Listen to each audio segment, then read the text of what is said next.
തന്റെ ശക്തി പരാമർശത്തിന് പ്രധാനമന്ത്രി നരേന്ദ്രമോദി നൽകിയ മറുപടിയിൽ പ്രതികരണവുമായി രാഹുൽ ഗാന്ധി.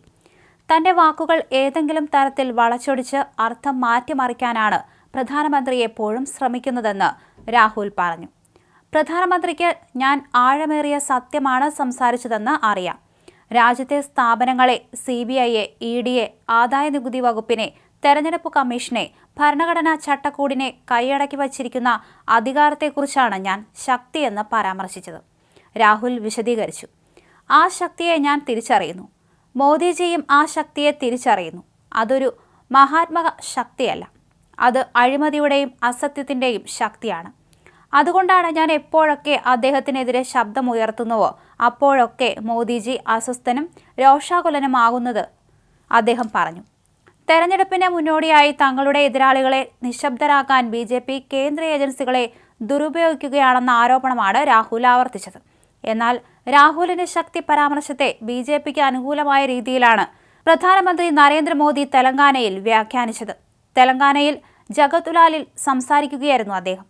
മുംബൈയിലെ ശിവാജി പാർക്കിൽ ഇന്ത്യ സഖ്യത്തിന്റെ റാലിയിൽ സംസാരിക്കവെയാണ് മോദിക്കും BJPക്കുമെതിരെ രാഹുൽ ആഞ്ഞടിച്ചത്. തെരഞ്ഞെടുപ്പ് വോട്ടിംഗ് യന്ത്രവും EDയും CBIയും ആദായനികുതി വകുപ്പും ഇല്ലാതെ മോദിക്ക് ലോക്സഭാ തെരഞ്ഞെടുപ്പ് ജയിക്കാനാവില്ല. ഞങ്ങളുടെ പോരാട്ടം മോദിക്കെതിരെ വ്യക്തിപരമായല്ല, ഒരു ശക്തിക്ക് വേണ്ടി പ്രവർത്തിക്കുന്ന മുഖംമൂടിയാണ് മോദി. 56 ഇഞ്ച് നെഞ്ചില്ലാത്ത പൊള്ളയായ മനുഷ്യനാണ് മോദി, രാഹുൽ പറഞ്ഞു. ഈ പരാമർശത്തിനാണ് മോദി ഇന്ന് മറുപടി പറഞ്ഞത്. തെരഞ്ഞെടുപ്പ് തീയതി പ്രഖ്യാപിച്ചതിനു പിന്നാലെ ഞായറാഴ്ച മുംബൈയിൽ ഇന്ത്യ സഖ്യത്തിന്റെ റാലിയുണ്ടായിരുന്നു. റാലിയിൽ അവരുടെ മാനിഫെസ്റ്റോ പ്രഖ്യാപിച്ചു. അവരുടെ പോരാട്ടം ശക്തിക്ക് എതിരാണെന്ന് അവർ പറഞ്ഞു. എന്നെ സംബന്ധിച്ചിടത്തോളം ഓരോ അമ്മയും മകളും ശക്തിയുടെ രൂപമാണ്. അമ്മമാരെ, പെങ്ങന്മാരെ, നിങ്ങളെ ഞാൻ ശക്തിയായി ആരാധിക്കുന്നു. ഞാൻ ഭാരതമാതാവിന്റെ പൂജാരിയാണ്. ശക്തിയെ നശിപ്പിക്കുമെന്ന് ഇന്ത്യ സഖ്യം അവരുടെ മാനിഫെസ്റ്റോയിൽ പ്രഖ്യാപിച്ചു. ഞാൻ ആ വെല്ലുവിളി ഏറ്റെടുക്കുന്നു. ശക്തിയുടെ അനുഗ്രഹം ആർക്കാണ് ലഭിക്കുന്നത്? ജൂൺ 4 അറിയാം. അമ്മമാരുടെയും സഹോദരിമാരുടെയും സുരക്ഷയ്ക്കായി എൻ്റെ ജീവൻ ഞാൻ ബലിയർപ്പിക്കും, മോദി പറഞ്ഞു. സ്വജനപക്ഷപാതത്തിന്റെയും അഴിമതിയുടെയും വിഷയത്തിൽ പ്രതിപക്ഷ പാർട്ടികളെയും അദ്ദേഹം കടന്നാക്രമിച്ചു. രാജ്യത്ത് എന്ത് വലിയ അഴിമതികൾ നടന്നാലും അതിനു പിന്നിൽ കുടുംബാധിഷ്ഠിത പാർട്ടിയെ കണ്ടെത്തുമെന്നും അദ്ദേഹം പറഞ്ഞു.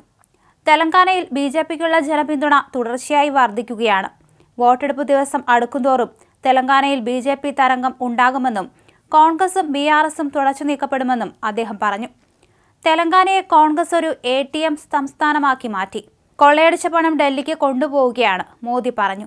NDAക്ക് ജൂൺ 4 400 സീറ്റിലേറെ കിട്ടുമെന്ന് രാജ്യം മുഴുവൻ പറയുന്നുണ്ടെന്നും അദ്ദേഹം അവകാശപ്പെട്ടു.